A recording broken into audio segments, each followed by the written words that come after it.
آج کی ویڈیو میں ہم آپ کو بشیر بدر کی دلچسپ لائف سٹوری سنائیں گے۔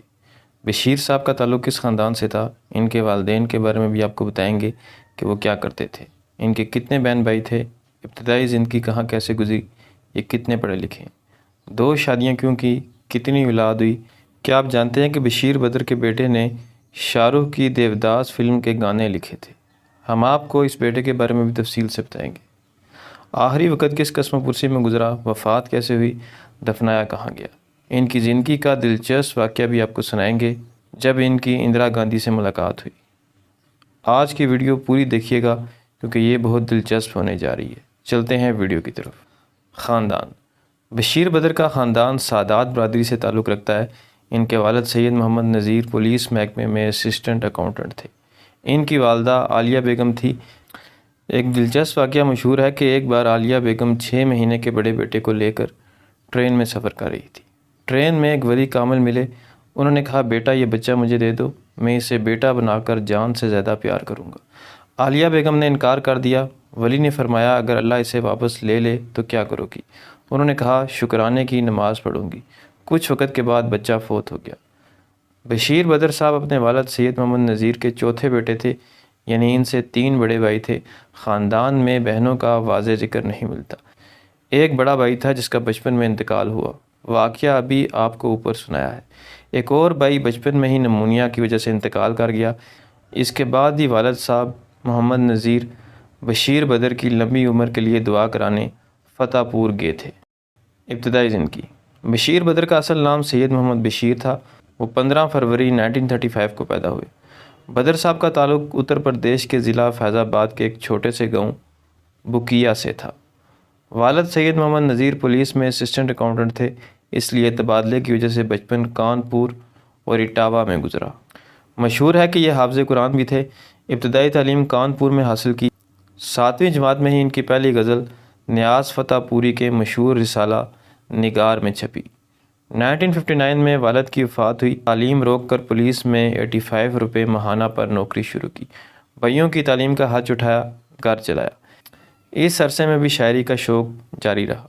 20 سال کی عمر تک ان کی غزلیں ہندوستان اور پاکستان کے بڑے رسالوں میں چھپنے لگیں۔ بعد میں علی گڑھ یونیورسٹی سے BA، MA اور PhD کی ڈگریاں حاصل کی۔ PhD کا موضوع آزادی کے بعد اردو غزل کا تنقیدی مطالعہ۔ پہلی شادی۔ ان کی پہلی بیوی کا نام قمر جہان تھا۔ ان کی شادی 1959 والد سید محمد نذیر کی وفات کے فوراً بعد ہوئی۔ بشیر بدر اس وقت پولیس ڈپارٹمنٹ میں 85 روپے ماہانہ کی نوکری کر رہے تھے۔ گھر کی ذمہ داریاں، بھائیوں کی کفالت، تعلیم اور شاعری کا شوق، سب کچھ ایک ساتھ چل رہا تھا۔ قمر جہان نے ان کا بھرپور ساتھ دیا اور گھر کو سنبھالا۔ مئی 1984 میں بشیر بدر پاکستان کے مشاعرے میں تھے کہ قمر جہاں کا اچانک انتقال ہو گیا۔ ان کی غیر حاضری میں محلے والوں نے تدفین کا بندوبست کیا۔ اپریل 1987 میں میرٹھ فسادات میں ان کا گھر لوٹ کر جلا دیا گیا۔ کتابیں، دستاویزات، نہ چھپی ہوئی شاعری، سب راکھ ہو گیا۔ وہ شہر چھوڑ کر 1989 میں بھوپال منتقل ہو گئے۔ اولاد۔ پہلی شادی چچا زاد بہن قمر جہاں سے ہوئی۔ ان کے یہاں 3 بچے پیدا ہوئے۔ نمبر 1، نصرت بدر، سب سے مشہور بالی ووڈ کے معروف لیریسسٹ۔ انہوں نے دیوداس سمیت کئی بڑی فلموں کے لیے خوبصورت گیت لکھے۔ چلیے اس کی تفصیل جانتے ہیں۔ باپ کے برعکس نصرت بدر نے فیصلہ کیا کہ وہ فلمی دنیا میں اپنے دم پر نام کمائیں گے۔ وہ بمبئی آئے اور انہوں نے اسٹرگل شروع کر دی۔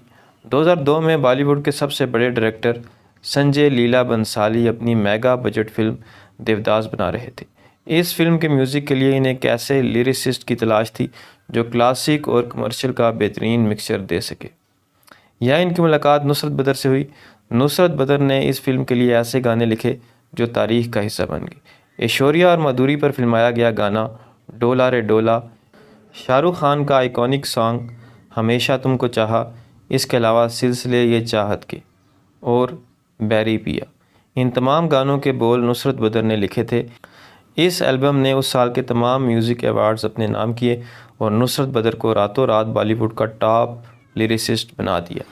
سال 2007 میں جب رنبیر کپور اور سونم کپور نے اپنے کیریئر کا آغاز کیا تو سنجے لیلا بنسالی نے ایک بار پھر نصرت بدر پر بھروسہ کیا۔ نصرت بدر نے اس فلم میں سلمان خان اور سونم کپور پر فلمایا گیا وہ مشہور اور خوبصورت گانا لکھا، ماشاءاللہ ماشاءاللہ چہرہ ہے ماشاءاللہ۔ ان کا انتقال 2020 میں ہوا تھا۔ نمبر 2، معصوم بدر۔ خاندان کے دوسرے بیٹے تفصیلات کم دستیاب ہیں، مگر خاندان کے ساتھ رہے اور والد کی جدوجہد میں حصے دار تھے۔ نمبر 3، صبا واحد۔ ایک پیاری بیٹی، خاندان کی خوشی اور سہارا ہیں۔ دوسری شادی، بیوی کا نام ڈاکٹر راحت بدر، شادی کا سال 1986، جگہ بھوپال۔ راحت بدر ایک تعلیم یافتہ ڈاکٹر اور ادبی مزاج کی خاتون تھی۔ 1984 میں پہلی بیوی قمر جہاں کی وفات کے بعد 1986 میں یہ شادی ہوئی۔ دوسری شادی سے ایک بیٹا طیب بدر ہے۔ طیب بدر نے والد کے آخری دنوں میں بہت خدمت کی۔ آخری وقت، ڈاکٹر بشیر بدر صاحب کی زندگی کا آخری حصہ بہت صبر اور خاموشی سے گزرا۔ وہ پچھلے 15 سال سے الزائمرز اور ڈیمنشیا جیسی خطرناک بیماریوں میں مبتلا تھے۔ اس بیماری کی وجہ سے انسان کی میموری آہستہ آہستہ بالکل ختم ہو جاتی ہے۔ آخری چند سالوں میں ان کی حالت یہ ہو چکی تھی کہ وہ لوگوں کو، یہاں تک کہ اپنے قریبی دوستوں کو بھی نہیں پہچان پاتے تھے۔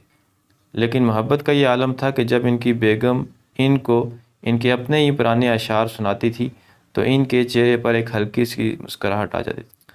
وہ بھوپال میں اسی مشہور گھر میں مقیم رہے جس کا نام انہوں نے محبت سے بشیر منزل رکھا تھا۔ وہاں ان کی فیملی نے ان کی دن رات خدمت کی۔ 28 مئی 2026 کی دوپہر جب گھڑی نے 12:15 سے 12:30 وقت دکھایا تو بشیر بدر صاحب نے اپنی آخری سانسیں لی۔ انہوں نے 91 سال کی عمر پائی۔ فیملی ممبرز کے مطابق آخری 3 سے 4 دنوں میں ان کی حالت بہت زیادہ نازک ہو چکی تھی۔ انہوں نے اپنے آخری لمحات اپنی وفادار بیوی ڈاکٹر راحت بدر اور اپنے بیٹے طیب بدر سمیت تمام اہل خانہ کے درمیان گزارے۔ ان کی وفات کے بعد اسی دن یعنی 28 مئی 2026 کو مغرب کی نماز کے بعد بھوپال کی تاریخی خادم مسجد میں ان کی نماز جنازہ ادا کی گئی۔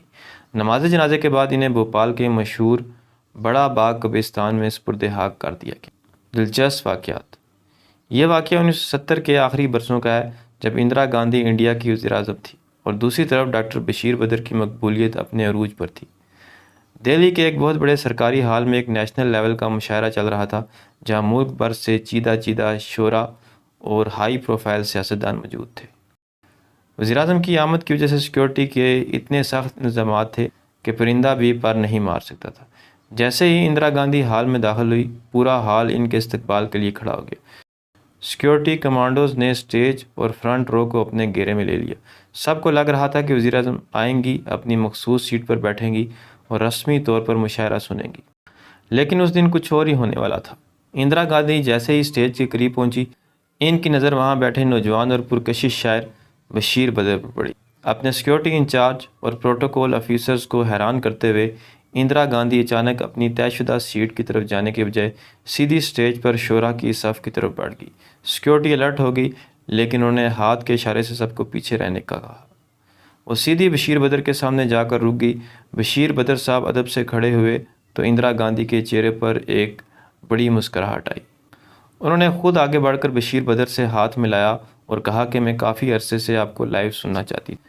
حال میں موجود ہزاروں لوگ یہ دیکھ کر دنگ رہ گئے کہ ملک کی سب سے بڑی لیڈر ایک شاعر کو اس قدر رسپیکٹ دے رہی ہے۔ ملاقات کے دوران اندرا گاندھی نے بشیر بدر صاحب سے ان کے ایک خاص شعر کا ذکر کیا جس نے انہیں پرسنلی بہت متاثر کیا۔ اندرا گاندھی خود اردو ادب اور شاعری کی بہت شوقین تھی۔